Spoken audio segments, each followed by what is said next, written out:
প্রতিনিধি আমার ছোট বোন নন্দিতা, শ্রীমতী সীমা ঘোষ, আমাদের যাদবপুরের গর্ব শ্রী প্রণব বর্ধন, আর আজকে যার উদ্যোগে এই অনুষ্ঠান হচ্ছে আমার অত্যন্ত ঘনিষ্ঠ বন্ধু বড় 11 চেয়ারম্যান শ্রী তারকেশ্বর চক্রবর্তী। তারকের এই আয়োজন যাদবপুরে একটা অনন্য ধারা বয়ে নিয়ে চলেছে। আমরা সভ্যতা সংস্কৃতির কথা বলি, হাজার হাজার বছর ধরে আমাদের দেশে সঙ্গীতের মাধ্যমে এই সভ্যতা সংস্কৃতির ধারা চলে আসছে। আমাদের দেশে প্রথম থেকে আমরা যা বলি তাই সুর এবং ছন্দে। পৃথিবীর প্রথম সাহিত্য বেদ উপনিষদ থেকে শুরু করে যা পড়বেন সবই সুরেতে পড়তে হয়। সুর ছাড়া, ছন্দ ছাড়া আমাদের সভ্যতা সংস্কৃতি সেটা সামনের দিকে প্রসারিত হয়নি। তাই বাঙালির কাছে এই সুর, এই আবেগ, এই গান এটা অত্যন্ত কাছের, আবেগঘন। বাঙালি আর রবীন্দ্রনাথ ঠাকুর অবিচ্ছেদ্য। রবীন্দ্রনাথ বলুন, নজরুল বলুন, জীবনানন্দ বলুন, আমাদের এই সুর সংস্কৃতি তার ধারা আমরা বহন করে নিয়েছি। আজকে এই ইট কাঠ পাথরের জঙ্গলে যেখানে সুরের সবচেয়ে বেশি অভাব, সেখানে প্রতি বছর এই রকম সাংস্কৃতিক অনুষ্ঠানের আয়োজন করে তারক। যে সাংস্কৃতিক অনুষ্ঠান একটা নতুন মাত্রা এনে দেয়। অনেক জায়গায় অনেক রকম সাংস্কৃতিক অনুষ্ঠান হয়, কিন্তু তার গাম্ভীর্য,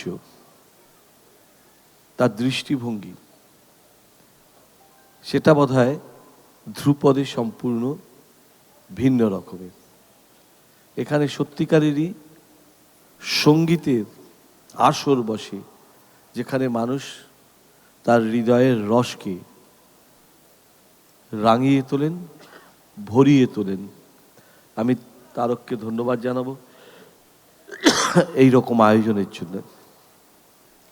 ধ্রুপদ কেবলমাত্র সাংস্কৃতিক অনুষ্ঠান করে না, সারা বছর ধরে মানুষের পাশে থাকার ব্রত নিয়ে ধ্রুপদ কাজ করে। আমাকে যদি কেউ বলে যে যারা ধ্রুপদ চালাচ্ছে, আপনাদের পৌর প্রতিনিধি বড় চেয়ারম্যান তারক, তার সবচেয়ে বড় গুণ কি, আমি শুধু একটা কথাই বলবো, যে তারকের হৃদয় পিছিয়ে পড়া মানুষদের, তাদের জন্য কাঁদে। আমি অনেক সময় ওকে বলেছি, দূত এত চিন্তা করতে হবে না, কেউ একটা ফোন করলো তাকে হসপিটালে ভর্তি করতে হবে, তারক ফোনের পর ফোন লাগিয়ে যায় যতক্ষণ না তাকে হসপিটালে ভর্তি করা যাবে। কেউ একটা ফোন করলো তার শিক্ষাকে আরো সামনের দিকে এগিয়ে নিয়ে যাওয়ার জন্য কলেজ বিশ্ববিদ্যালয়ে প্রবেশের জন্য ব্যবস্থা করতে হবে, তারক তার জন্যে সারা সময় পরিশ্রম করে। এই করোনাতে আসলো, আপনারা দেখেছেন সারা বছর ধরে এই অঞ্চলের মানুষের পাশে দাঁড়িয়ে থেকে তাদেরকে চিকিৎসার ব্যবস্থা থেকে তাদের খাওয়া দাওয়া সব কিছুর ব্যবস্থা তারক করেছে। কিন্তু আমার একটা কথা এখনো মনে পড়ছে, হঠাৎ করে করোনা যখন ঘোষণা হয়ে গেল, এই অঞ্চলেরই বেশ কিছু মানুষ তারা বৃন্দাবনে গিয়ে আটকে পড়ল, ফেরত আসতে পারছে না। তো তারক এমন জায়গা নেই যখন বাস বন্ধ, ট্রাম বন্ধ, ট্রেন বন্ধ, কোনো জায়গার থেকে এক অঞ্চল থেকে আর এক অঞ্চলে যাতায়াত বন্ধ হয়ে গেছে। তো তাদেরকে ফেরত নিয়ে আসার জন্যে, নিরাপদে যাদবপুরে ফেরত আনার জন্যে এমন কোনো মানুষ নেই যাদেরকে তারক বিরক্ত করেনি। রাজ্যের মুখ্য সচিব থেকে উত্তরপ্রদেশের মুখ্য সচিব সবার দরজায় দরবার করে যাদবপুরের এই মানুষগুলোকে, যখন সারা দেশ বন্ধ, তখন বিশেষ বাসের ব্যবস্থা করে যাদবপুরে নিয়ে এসেছিল। মনীষদা, এই তো বললাম আমাদের মনীষদা ছিলেন আমাদের। আমি অত্যন্ত গর্বিত যে আমাদের এই সব মানুষেরাই আমাদের সামনের, তারাই হলো প্রতীক। ইংরেজিতে বলে না যে ম্যানিফেস্টেশন কি, আমাদের ম্যানিফেস্টেশন হলো তারকের মতন মানুষেরা। যে আমরা কেমন, আমরা কি করি, সেটা হলো তারকের মতন মানুষেরাই তার পরিচয়। আমি ধন্যবাদ জানাবো মনীষদাকে। দেখুন, আমরা রাজনীতি করি, কিন্তু রাজনীতিতে মনীষদার মতন মানুষেরা তারা বিরল।